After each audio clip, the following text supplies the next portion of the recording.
Hello everyone, सागर विसावाड़िया आपके सामने मौजूद है। आज मैं लाया हूं आपके सामने one of the biggest celebrity vastu consultant mister Rasesh Shah from Ishan Vastu. आप सब लोगों ने इनको देखा रहेगा, बड़े बड़े होर्डिंग्स लगते हैं इनके, बिल्डर्स के ऑफिसेस के बाहर बड़े बड़े होर्डिंग्स लगते हैं इनके, बड़े बड़े बैनर्स लगते हैं हर जगह पर जस्ट फॉर वास्तु। इनको ऑल ओवर द वर्ल्ड बुलाया जाता है। एंड आज मेरा सौभाग्य है सर कि आज आपके साथ पॉडकास्ट करने का मौका मिला है मुझे। Thank you. एक वक्त था जब मैं रास्ते से गुजरा करता था और आपके बड़े बड़े होर्डिंग्स देखा करता था, एंड मैं सोचता था कि इस इंसान के साथ एक बार मुलाकात हो जाए तो बहुत सौभाग्यशाली फील करूंगा। और आज आपके साथ बैठकर मैं पॉडकास्ट शूट कर रहा हूँ। I am feeling privilege sir. Thank you so much Sagar, thank you for having me. आपका बहुत बहुत शुक्रिया कि आपने मुझे आपके पॉडकास्ट पे इनवाइट किया। ये मेरे लिए भी एक सौभाग्य की बात है। Thank you so much for that sir. Good to see you, your humble attitude. So आज हम दर्शक को एक अलग दुनिया दिखाना चाहते हैं। बहुत सारे लोगों को वास्तु के बारे में आइडिया नहीं है, तो we will start from simple कि व्हाट इज वास्तु। सागर, मैं इसमें ये बोलना चाहूँगा कि आज वास्तु के बारे में बहुत सारे लोगों को पता है, लेकिन सही वास्तु क्या है इसके बारे में पता नहीं है। आमतौर पे लोग वास्तु को दिशा का विज्ञान मानते हैं। They think that it is only the science of directions. Vastu सिर्फ दिशा का विज्ञान नहीं है, वास्तु ऊर्जा का विज्ञान है। Vastu is the science of energy, Vastu is the science of vibrations. अब जब एनर्जीज की बात आती है तो कौन सी energies? There are 3 types of energies that Vastu essentially talks about. First is the earth energy. अब ये scientifically proven बात है that earth is constantly radiating some kind of an energy. ठीक है, तो ये पहली एनर्जी है। The second energy is the structural energy. आप जिस घर में रहते हैं, आप जिस ऑफिस में काम करते हैं, उस घर और ऑफिस का एक आकार होता है, उसका एक शेप होता है। तो ये जो शेप है, ये शेप में से भी एनर्जी निकलती है, ये शेप में से भी वाइब्रेशंस निकलते हैं। You know, every structure resonates at a certain frequency because of the shape that it has. तो ये दूसरा वाइब्रेशन है, ये दूसरी एनर्जी रेडिएशन है। और तीसरी एनर्जी रेडिएशन जो है वो कॉस्मिक एनर्जी रेडिएशन है। इन 3 एनर्जी रेडिएशंस के साथ साथ जब डायरेक्शंस की वाइब्रेटरी फील्ड्स को कंसिडर किया जाए, उसे फैक्टर इन किया जाए, तो पूरा वास्तु किया जा सकता है, या ये तरीका होता है वास्तु करने का। अनफॉर्चुनेटली आज लोग सिर्फ दिशाओं की बात करते हैं। ओके, सो वास्तु करवाना क्यों जरूरी है? सागर, आपने बहुत इंटरेस्टिंग क्वेश्चन पूछा है कि वास्तु करवाने से होता क्या है। अब वास्तु करवाने से होता क्या है ये समझने के लिए सबसे पहले ये समझना जरूरी है कि वास्तु की परिभाषा क्या है, वास्तु की डेफिनेशन क्या है। So there is a single line definition of vastu, और ये डेफिनेशन मेरी खुद की है। You know, this is based on my experience, you know, of the last 25 years and the work that I've been doing. Albert Einstein of vastu? नहीं, Albert Einstein तो नहीं हूँ, but the point is that ये मेरी समझ है। Right. So the definition of vastu is that vastu is the science of energy which influences our luck factor. Vastu ऊर्जा का विज्ञान है, जो हमारे भाग्य को, नसीब को और प्रारब्ध को आंदोलित करता है। क्या बात है। सो आपके हिसाब से लक क्या होता है? ठीक है, ये भी बहुत इंटरेस्टिंग है। अब लक को समझने के लिए 3 चीज़ों को समझना ज़रूरी है। नसीब की जब हम बात करते हैं, भाग्य की बात करते हैं, तो नसीब के 3 पहलू होते हैं। ये 3 पहलू को अगर हम समझ लें तो वास्तु कैसे काम करता है ये भी समझ में आ जाएगा। अब सबसे इंपॉर्टेंट जो एस्पेक्ट है डेस्टिनी का, वो है हेवंस लक। हेवंस लक की असर हमारे जीवन पे 34% होती है। 34%? या अब ये हेवंस लक क्या है? हम जो कुंडली लेके जन्मते हैं, the birth planetary chart that we are born with, और हमारी कुंडली में ग्रहों की जो स्थिति होती है, ये हमारे जीवन पे 34% की इम्पैक्ट करती है। And let me tell you that heaven's luck supersedes everything in life. ये सबसे important है. ओके, फिर दूसरा आता है मतलब आप ये human कहना luck. चाहते हो कि अगर हेवेंस लक अच्छा नहीं है तो हम लोग जीवन में कामयाब नहीं बन सकते? कामयाब नहीं बन सकते ऐसा नहीं है, कामयाब जरूर से बन सकते हैं, लेकिन वो कामयाबी हासिल करने में बहुत तकलीफों का सामना करना पड़ेगा. अब हमने हेवेंस लक की बात की, ये हमारी जिंदगी में 34% रोल प्ले करता है. अब जो सेकंड लक है वो है ह्यूमन लक. इसकी इम्पैक्ट 33% होती है. 33%? अब ह्यूमन लक क्या होता है? आपकी एजुकेशन, आपकी नॉलेज, आप कितने क्यूरियस हैं जिंदगी में, आप किन चीज़ों को सीखना चाहते हैं. बेसिकली खुद की एफर्ट्स, खुद की मेहनत, खुद बिल्कुल, कितना आपकी एजुकेशन लिया मेहनत, आपने, आपकी education, inner desire to become inner desire, yes, your willingness to learn things. Okay, और बाकी Okay. की 33%? बाकी के जो 33% है वहां पे वास्तु आता है, क्योंकि इसे कहा जाता है earth luck. How is that possible? 3 चीजें हैं. हेवेंस को मैंने समझा दिया, ह्यूमन को समझा दिया. Right. अब अर्थ लक, वो क्या अर्थ होता है? लक, अर्थ लक का मतलब होता है पॉजिटिव वास्तु. अर्थ लक का मतलब होता है कि आप जहाँ पे रह रहे हैं, आप जहाँ से काम कर रहे हैं, वो एनवायरनमेंट आपके लिए कंड्यूसिव होना चाहिए. वहाँ के वाइब्रेशंस पॉजिटिव होने चाहिए. वहाँ पे आपने जो कुछ भी डिज़ाइन किया है in terms of the positioning of the rooms, placement of the furniture, the color scheme, the elements, the shapes, everything has to be in sync. Earth luck, जैसे कि मैंने आपको बोला सागर, अर्थ लक मतलब आपका वास्तु. अर्थ लक का मतलब ये होता है कि आप जिस घर में रहते हैं, आप जिस ऑफिस से काम करते हैं, वहाँ की जो एनवायरनमेंट है, वहाँ के जो वाइब्रेशंस हैं, इफ़ दे आर कंड्यूसिव, तो आप वहाँ से जो भी काम करेंगे उसका रिजल्ट आपको पॉजिटिव आएगा. अब ऐसा मानिए कि किसी का हेवेंस लक वीक हो, या कोई ऐसे चार्ट के साथ, ऐसे बर्थ प्लैनेटरी चार्ट, ऐसी कुंडली, ऐसे हॉरोस्कोप के साथ जन्मा है कि उसके जीवन में तकलीफ़ें हैं, और हमने उसका वास्तु जाके ठीक कर दिया, तो क्या होगा? क्या होगा? उसे तकलीफ़ों का सामना तो करना पड़ेगा, लेकिन उसे फिर सल्यूशंस भी मिलेंगे. ओके, ठीक है. ओके, जैसे कि किसी का शनि वीक हो, किसी का मंगल वीक हो, जो आपने इस पॉडकास्ट के स्टार्ट में पूछा था, ठीक है, एस्ट्रोलॉजिकली, तो उस वीक मंगल और शनि के लिए काफ़ी सारे उपाय हैं. जैसे कि लोग जेमस्टोन्स पहनते हैं, राइट, कई लोग पूजा करवाते हैं, बिल्कुल, कई लोग मंदिर जाते हैं, शनि के मंदिर जाते हैं, फिर अलग अलग ऐसे देव स्थान है जहाँ पे जाते हैं. वैसे ही अगर वास्तु को ठीक किया जाए तो ठीक वही रिजल्ट मिलता है. अमेजिंग. तो जो भी दर्शक देख रहे हैं, आपको लाइफ में कुछ भी प्रॉब्लम्स है, तो आपने अगर इस वास्तु वाले पॉइंट पे ध्यान नहीं दिया है, तो आज ही जागरूक हो जाइए, सावधान हो जाइए, और वास्तु के ऊपर ध्यान दीजिए, क्योंकि आपकी ज़िंदगी बदल सकती है इससे. राइट? बिल्कुल ठीक सागर, बिल्कुल ठीक. सो मैं ये पूछना चाहूँगा सर कि एस्ट्रोलॉजी और वास्तु का क्या नाता है, क्या संबंध है, क्या कोरिलेशन है? बहुत अच्छा क्वेश्चन पूछा आपने.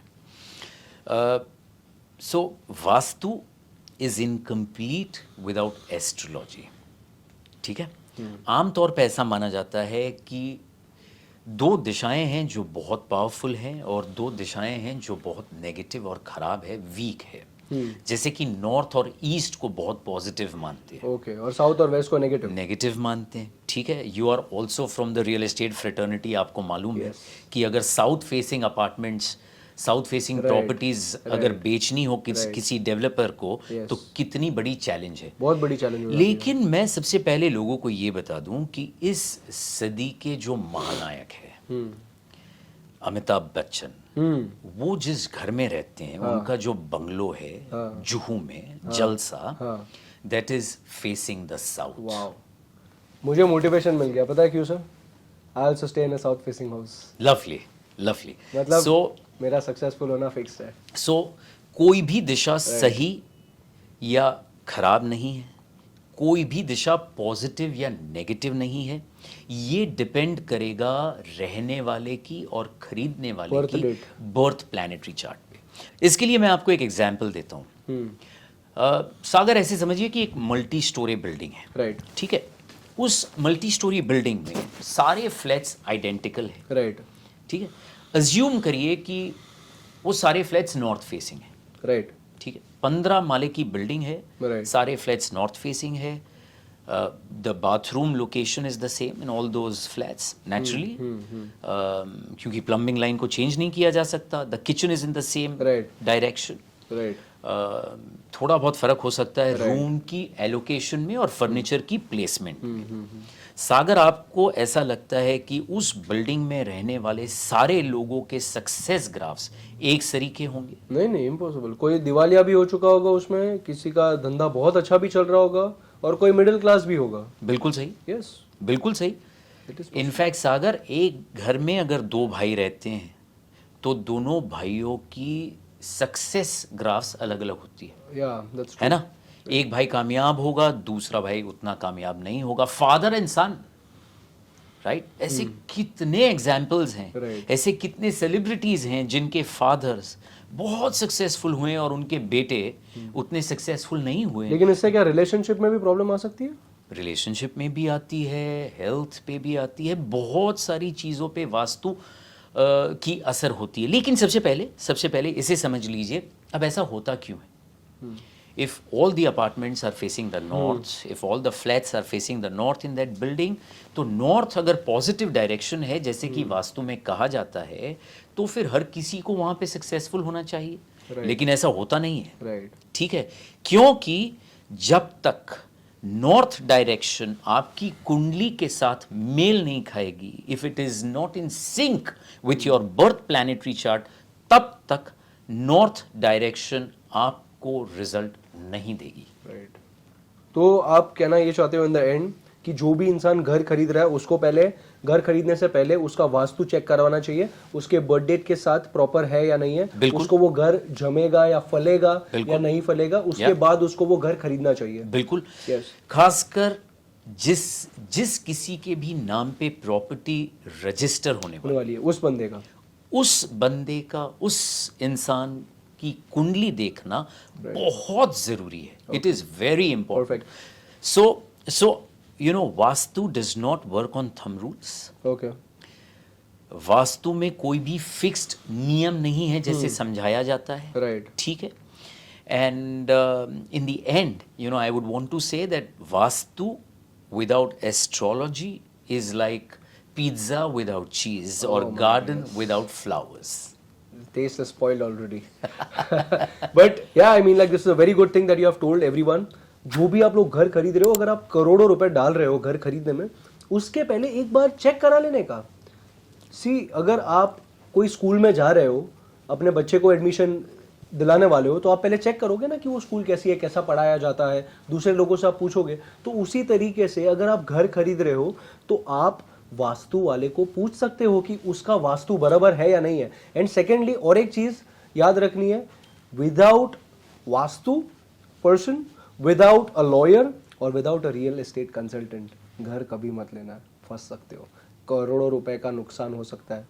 So always keep these 3 people with you before buying a property. जैसे ही वास्तु का नाम आता है, तो अगर कोई भी इंसान घर में रह रहा है तो उसको लगता है कि अगर मैं वास्तु वाले को बुलाऊंगा तो वो मुझे बोलेगा कि ये तोड़फोड़ करनी है, ये इधर से उधर करना है, ये दीवार तोड़ना है। तो क्या ये सच है? बिल्कुल नहीं।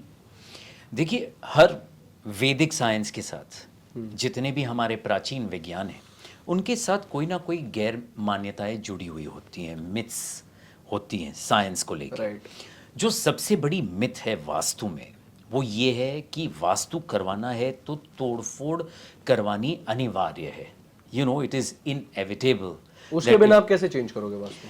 मैंने पहले ही आपको कहा कि Vastu is a science of energy. Right. Now if vastu is a science of energy, there are non-destructive interventions which can be incorporated, which can be implemented in any space, That's you know, amazing. which will then either neutralize, nullify or harmonize the negative energy which is there in that space. तो वो कैसे करोगे आप? अब किसी भी प्रकार की तोड़फोड़ किए बगैर कोई भी दोष हो वास्तु में, उसका निवारण किया जा सकता है यंत्रों के द्वारा, रंगों के द्वारा।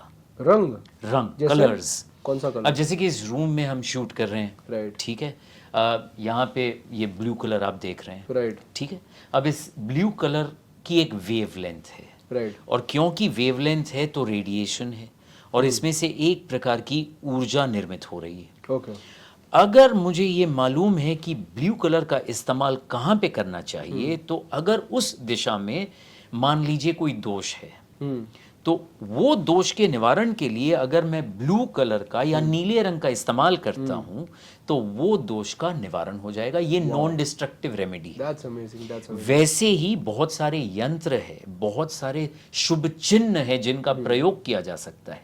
स्वास्तिक एक बहुत पॉपुलर सिंबल है, Right, चिन्ह है, right. ठीक है। अगर स्वास्तिक को ठीक तरीके से घर के अंदर उसका इस्तेमाल किया जाए तो वो नेगेटिव एनर्जी को पॉजिटिव एनर्जी में तब्दील करता है। अच्छा, इसके लिए हर जगह पे आप दरवाजे के बाहर देखते हो स्वास्तिक लगाया जाता है। बिल्कुल। एंड एवरीवेयर जैसे स्वास्तिक का यूज किया जाता है शुभ लाभ के लिए। बिल्कुल। That's why. बिल्कुल बिल्कुल। ओके, तो आपके हिसाब से सिंबल्स भी एनर्जी को रिफ्लेक्ट करते हैं? सिंबल्स एनर्जी को अट्रैक्ट करते हैं। Okay, so it depends on the symbol. For example, अगर ओम का सिंबल Right. अगर कहीं पे हमने किया है तो वो कॉस्मिक एनर्जी को अट्रैक्ट करता है। Right. अगर स्वास्तिक का सिंबल हमने कहीं पे किया है तो वो टेल्यूरिक ग्रिड्स, जो अर्थ की मैग्नेटिक ग्रिड्स हैं, उसे हार्मोनाइज करता है। Okay. वैसे अलग अलग सिंबल्स हैं, उनके उन सिंबल्स की अलग अलग इम्पैक्ट है, वाओ, और उनके अलग अलग एनर्जी रेडिएशंस हैं। उन सिंबल्स का इस्तेमाल कहाँ पे करना चाहिए, क्यों करना चाहिए, उसके पीछे का लॉजिक, रैशनल और मैथ अगर किसी कंसल्टेंट को पता है तो सारे दोषों का निवारण बहुत आसानी से किया जा सकता है, और किसी भी प्रकार की कोई तोड़फोड़ करने की जरूरत रहती ही नहीं है। बहुत बढ़िया, बहुत बढ़िया। I am like just blown away by this answer, क्योंकि ये दर्शाता है आपका कितना नॉलेज है। I think you have an experience of more than 30 years. 25 years now. 25 years. Professionally, yes, Wow. yes. तो आपके हिसाब से ये बहुत कंट्रोवर्शियल क्वेश्चन है, क्या वास्तु बदलने से मौत को, डेथ को डिले किया जा सकता है? डेथ को डिले नहीं किया जा सकता, बिकॉज डेथ या मौत या मृत्यु ये फिक्स्ड है, इसे कोई नहीं बदल सकता। ओके, और अगर कोई वास्तु कंसल्टेंट ये क्लेम करता है कि हमने वास्तु किया और हमने किसी की डेथ को डिले कर दिया, राइट, तो वो सरासर झूठ बोल रहा है। लेकिन इसमें एक बात समझनी ये है कि अगर उस इंसान की नसीब में, उसकी डेस्टिनी में लंबा जीना लिखा हुआ है और उसकी ज़िंदगी में ऐसी सिचुएशंस आती है that he is facing death, तो वास्तु करवाने के बाद, सही वास्तु अगर होता है तो vastu certainly works as a trigger, which will then lengthen the duration of his life. वो उसकी जिंदगी को बढ़ाएगा। लेकिन वो जिंदगी को बढ़ाया इसके लिए क्योंकि वो उसकी कुंडली में था। ये ठीक ऐसा ही है। आपने पूछा कि क्या वास्तु करवाने से किसी को मौत से बचाया जा सकता है, तो मैं आपसे एक प्रश्न पूछता हूं कि क्या किसी को ठीक दवाई देने से या किसी ठीक डॉक्टर के पास ले जाने से उस इंसान को मौत से बचाया जा सकता है? मान लीजिए किसी को गंभीर बीमारी है, ठीक है, Totally depends upon the luck.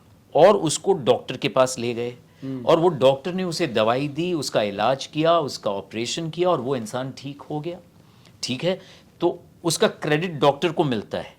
लेकिन क्रेडिट जरूर डॉक्टर को मिलना चाहिए क्योंकि डॉक्टर निमित्त बना। लेकिन ये बात भी हकीकत है, heaven's luck, exactly Sagar, you got it. वो उसकी कुंडली में था, जीना उसकी कुंडली में लिखा था, डॉक्टर सिर्फ निमित्त बना है।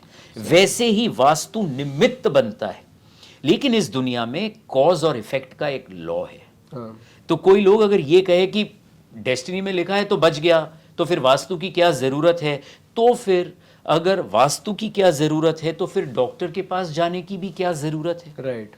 सागर, इनिशियली जब मैंने अपना करियर शुरू किया तो I used to give talks on vastu, okay. and so far I would have given around 55 talks. Wow. At various forums like Rotary, Lions, Jain Social Group, कई organizations में मुझे बुलाते थे। Right. And I would start my talk by saying that इस दुनिया में there is a law of luck which Law of controls us. Okay. ठीक है, लॉ ऑफ डेस्टिनी। तो ऑडियंस मुझसे ये क्वेश्चन पूछती थी कि फिर आप क्या कर रहे हैं इधर, फिर वास्तु का क्या काम है। तो मैं उनसे ये पूछता था कि अगर आप डेस्टिनी में मानते हैं, नसीब में मानते हैं, तो वो 10 में से 7 लोग कहेंगे कि हाँ हम मानते हैं। तो फिर मेरा उनसे नेक्स्ट क्वेश्चन ये होता था कि अगर आप नसीब में मानते हैं और अगर आप ये भी मानते हैं कि जो लिखा हुआ है वो होगा, तो फिर आप अपने बच्चों को पोलियो के टीके क्यों लगवाते हैं। Right, 100% right. ठीक है, क्योंकि जो लिखा हुआ है वो होगा। अगर उसके नसीब में पोलियो नहीं है तो उसे नहीं होगा, लेकिन हम पोलियो के टीके लगवाते हैं ना। ठीक है। सो आपके हिसाब से अगर किसी को हेल्थ इश्यूज हो रहे हैं और उसको पता ही नहीं है उसके घर का वास्तु क्या है, उसके कुंडली से मैच नहीं होता है, तो क्या वो भी रीजन हो सकता है घर का वास्तु खराब होना जिसकी वजह से उसको हेल्थ इश्यूज हो रहे हैं? Negative energy in the house because of bad vastu can give serious health problems. For example, cancer. Cancer तो मैं नहीं कहूँगा। See, cancer is a multifactorial disease. Okay. If you talk to any, senior oncologist, and if you ask him that what is the cause of cancer, तो cancer का कोई एक cause नहीं है। Cancer is a multifactorial disease, मतलब बहुत सारे कारण है। ठीक है, और उसमें से एक कारण हो सकता है जियोपैथिक स्ट्रेस या भूमि दोष, जो वास्तु का ही एक हिस्सा है। ठीक है, लेकिन आजकल एक ऐसी गैर मान्यता चल रही है और लोगों को डराया जा रहा है कि किसी के घर के नॉर्थ ईस्ट में अगर बाथरूम है तो वहां पे रहने वाले लोगों को कैंसर होने की संभावना बहुत बढ़ जाती है। राइट। ये सरासर झूठ है, ये गलत बात है। लोगों को डराया जा रहा है। राइट। क्योंकि मेरे 25 साल की प्रैक्टिस में मैंने कई ऐसी प्रॉपर्टीज देखी है जिनके घरों में नॉर्थ ईस्ट में टॉयलेट नहीं है, फिर भी वहां पे लोगों को कैंसर हुआ है। तो लोगों को डराना बंद करना चाहिए वास्तु के नाम पे। If somebody thinks that by making such atrocious claims, if that person is going to get work or he is going to get his 2 minutes of fame, he is belittling the science. लोगों को आप क्यों डरा रहे हैं? Right. और जब आप ऐसा बोलते हैं, ऐसा करते हैं, तो आप अपने आप को और विज्ञान को हंसने योग्य सिद्ध करने में लगे हैं।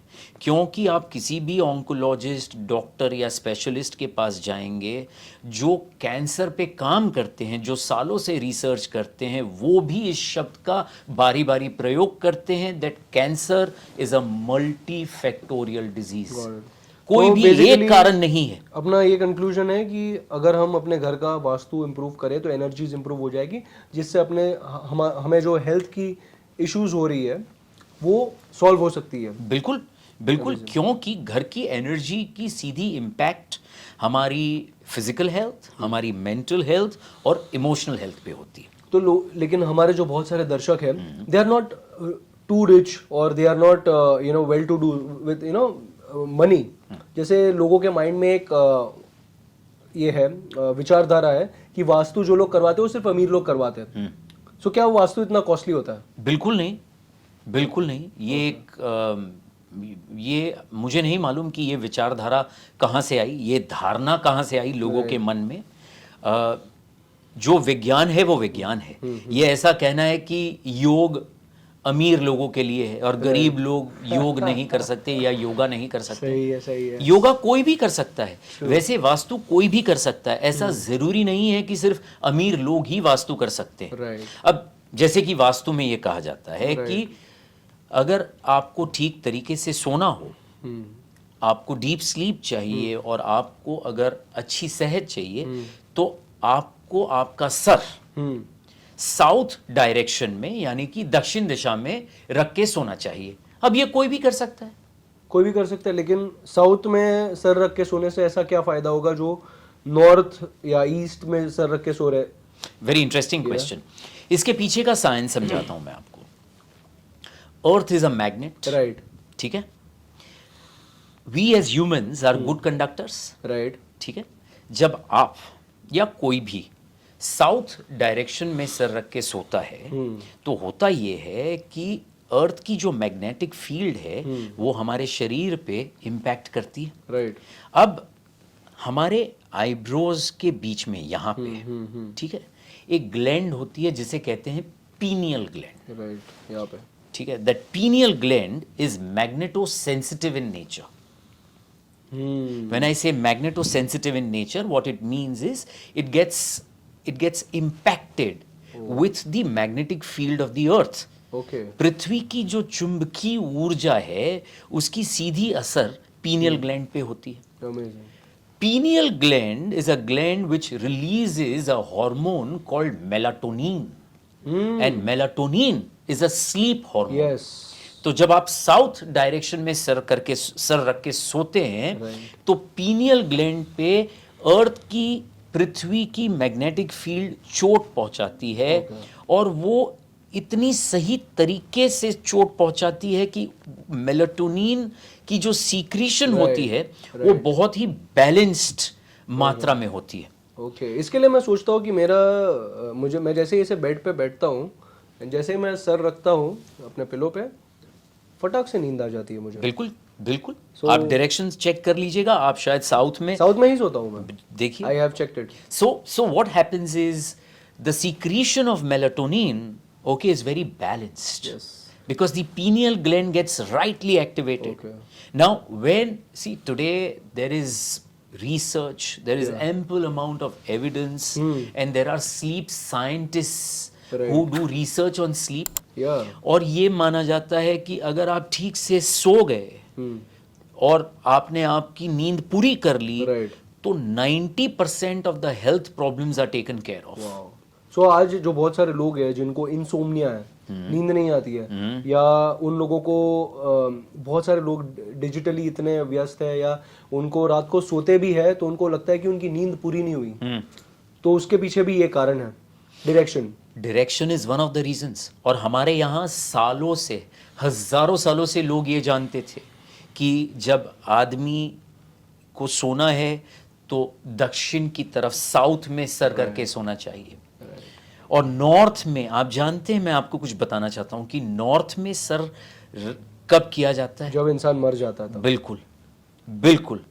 तो ये भी हमारे यहाँ लोगों को पता है, लेकिन आज ऐसे लोग हैं जो ये कहते हैं कि हम तो नॉर्थ में ही सर रख के सोते हैं, कुछ नहीं होता, इससे कुछ नहीं होता। ये ऐसे ही लोग हैं जो कहेंगे कि हम दिन की 40 सिगरेट पीते, हमें कुछ भी नहीं होता। लेकिन ये कोई आर्ग्यूमेंट नहीं है, ये this is not a right argument.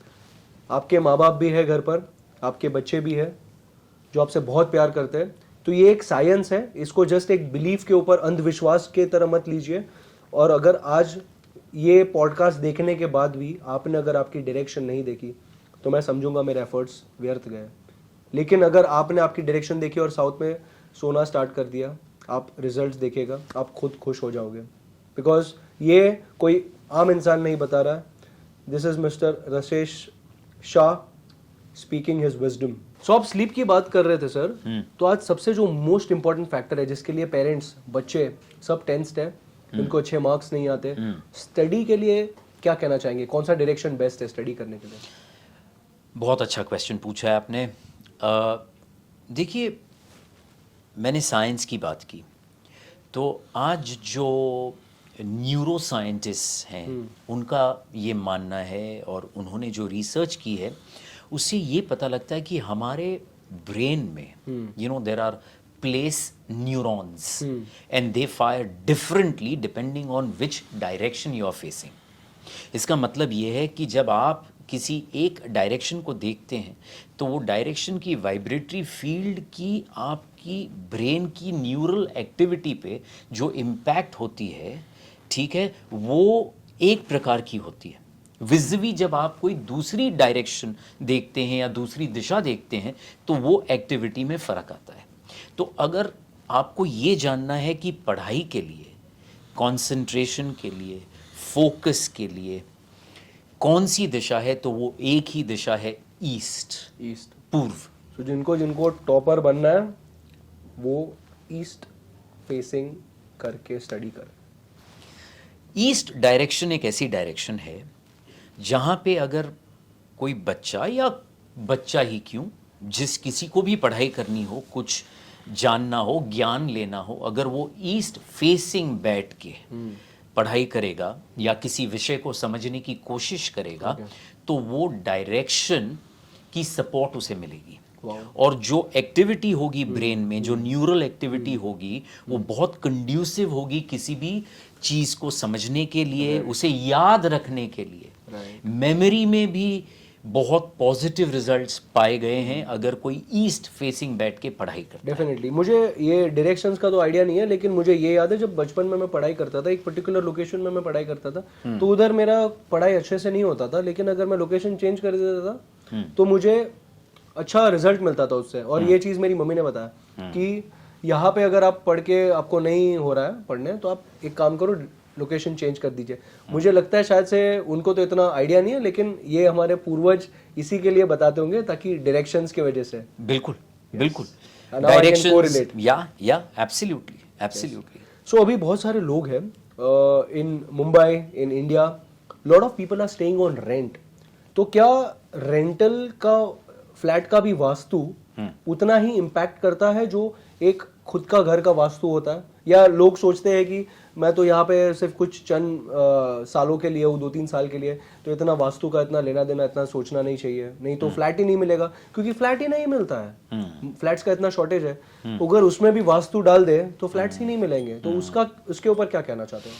बहुत अच्छा क्वेश्चन पूछा है, बहुत रेलेवेंट क्वेश्चन पूछा है, क्योंकि आज मुंबई में रीडेवलपमेंट की भरमार है। इतने सारे रीडेवलपमेंट प्रोजेक्ट्स हो रहे हैं और सबको रेंट पे घर लेने हैं। मुझे कितने कॉल्स आते हैं रेंट पे लेने के लिए। बिल्कुल बिल्कुल। तो ये क्वेश्चन बहुत रेलेवेंट है, इसको मैं ऐसे समझाऊंगा। सागर, अगर कोई आदमी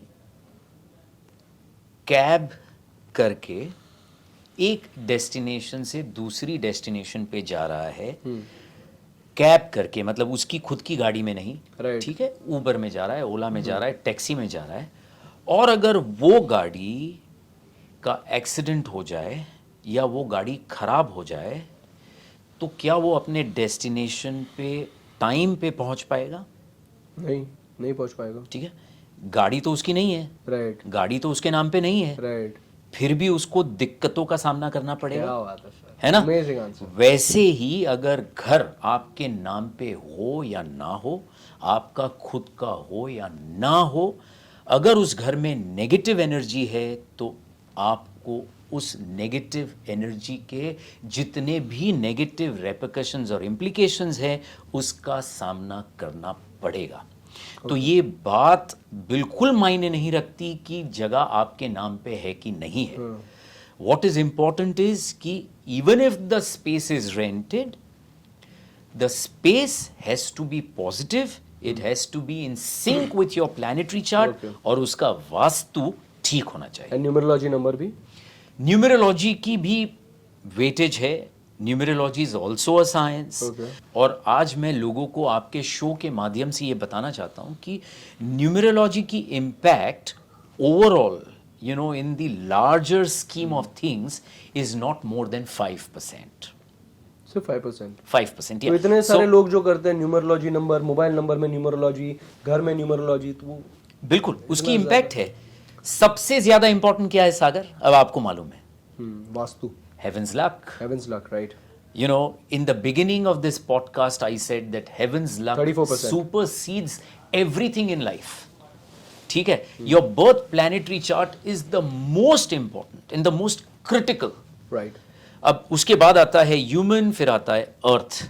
न्यूमरोलॉजी की इम्पैक्ट जरूर से है। आप कौन से फ्लोर पे रहते हैं, आपका फ्लैट नंबर क्या है, ये अगर आपके इंडिविजुअल लकी नंबर के साथ मैच हो गया, या अगर इंडिविजुअल लकी नंबर के साथ मेल खाता है, तो ये पॉजिटिव इम्पैक्ट जरूर से करेगा। ओके, लेकिन अगर फॉर एग्जाम्पल इसको ऐसे समझिए कि आपका लकी नंबर 2 है, ठीक है, तो आपने सेकंड फ्लोर पे घर लिया और आपके फ्लैट का नंबर आया 2A, तो फ्लैट नंबर भी मैच करता है, फ्लोर भी मैच करता है।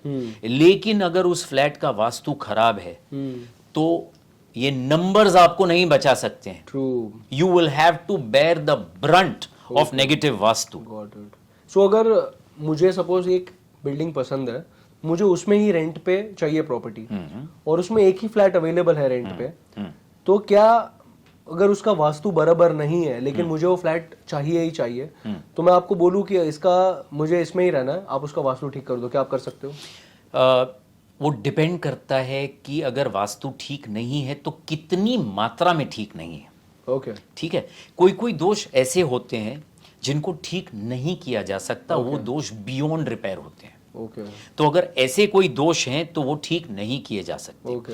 लेकिन सबसे इंपॉर्टेंट चीज जो देखनी है वास्तु में, रेंटेड स्पेस में, वो ये देखनी है कि if the property is facing the right direction from your birth planetary chart perspective, or if it is, you know, the vastu of the house is in sync with your planetary chart, ठीक है, तो half the battle is won there।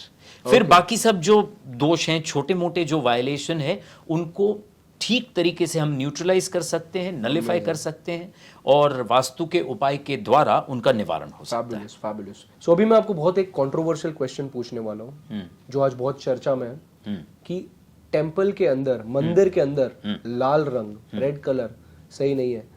आज के time पे जैसे माता जी की चुंदरी होती है, या अगर कोई भी कपड़ा हम लोग रखते हैं तो रेड कलर का ही रखते हैं, तो what is your what do you think about this? Yes, सबसे पहले लाल रंग शुभ रंग है, ठीक है।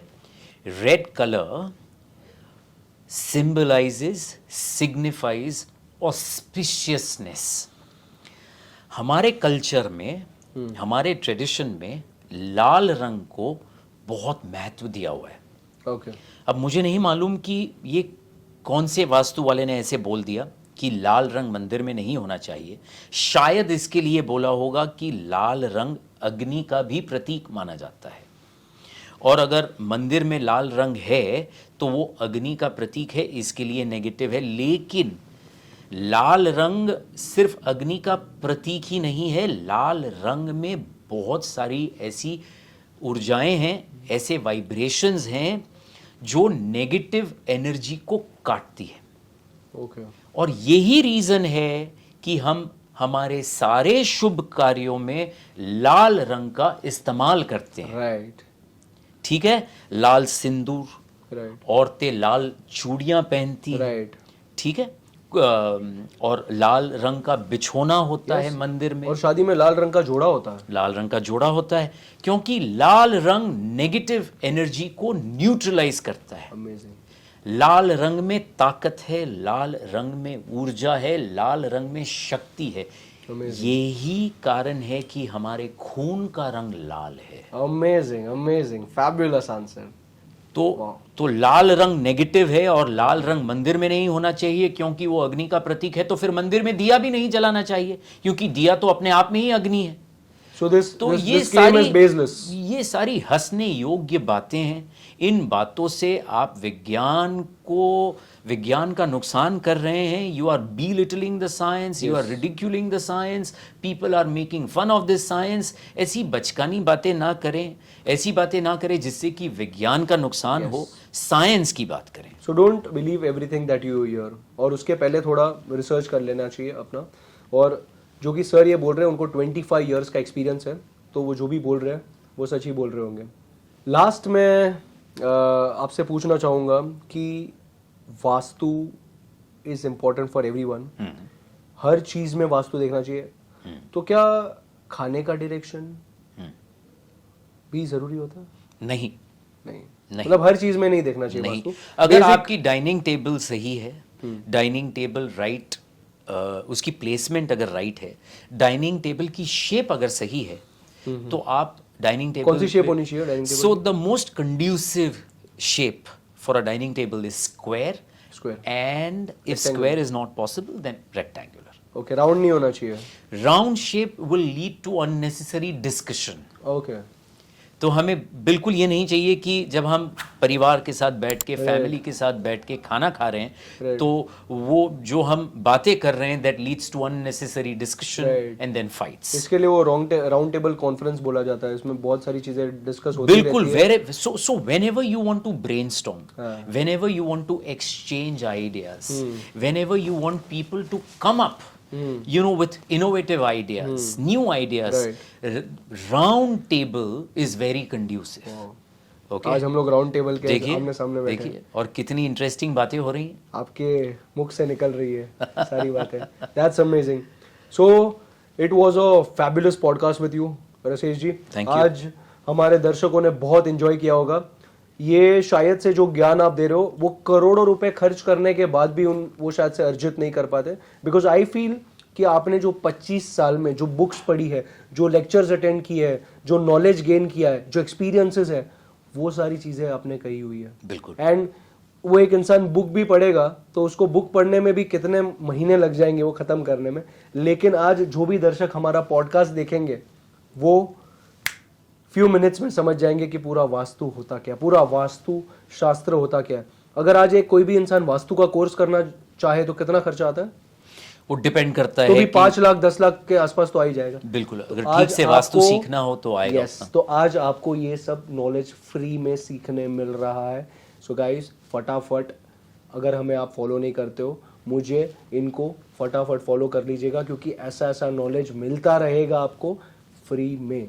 सो keep following us, Instagram, Facebook, Twitter, LinkedIn, YouTube, हर जगह फॉलो करें, क्योंकि सागर विसावाड़िया मेरा नाम है और आपके सपनों का घर दिलाना मेरा काम है, और वो घर को अच्छा वास्तु देंगे mister Rasesh Shah ji. So I see you soon in the next podcast. Till then, see you. Thank you so much.